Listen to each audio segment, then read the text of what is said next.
probably 100 feet down the stream, and as you can hear that roaring water. I hope you can hear me, because it is quite impressive, the flow now. And you can actually see, it's quite interesting. You can see the hole in the weir where the trout would actually be able to climb upstream to get to those upwellings that we had looked at. Probably about 200 meters from here, about 500-600 feet. So as you can see, again, this weir is in disrepair, but there's still flow, and we did see fish upstream, so the fish are getting through this weir. The water is quite low this year. Before, I was here probably at the same time last year, and the water was actually spilling over the top of this weir, not just from the hole in the stone wall that's made for the fish to enter into the upstream and get to the upwellings. So we have quite a dramatic drop in water this year, and that could be two reasons. Again, it's just the year.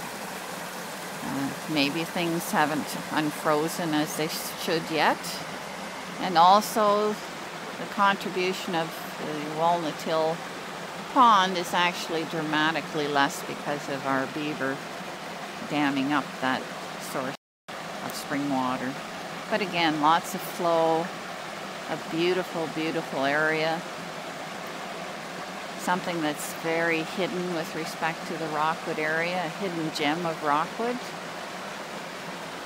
Again, we're trying to protect this stream and protect this beautiful area from potential negative impacts of the quarry operations, the dust, the turbulent water, the vibrations could cause damage definitely to, for example, the eggs that are being laid in the fall of the brook trout.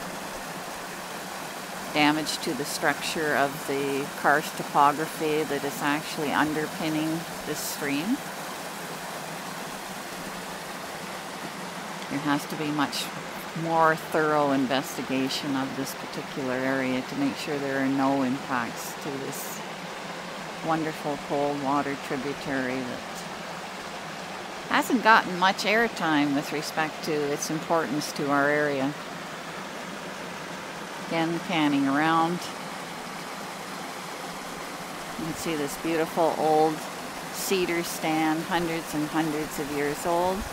Again, the cedar stand protects this stream. The roots and the stability of those roots with respect to soil keeps this stream in the shape it is in, and the soil around it, and the underpinning underneath it, which is gravel, sand, and of course bedrock.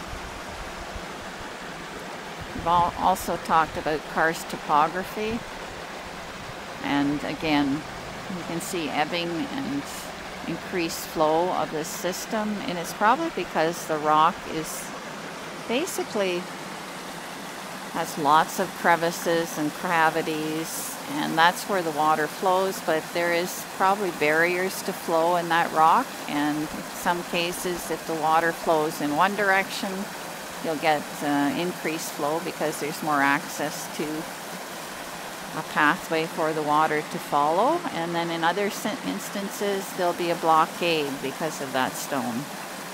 Again, we see quite a beautiful creek that's flowing very rapidly in this particular time, April 26th.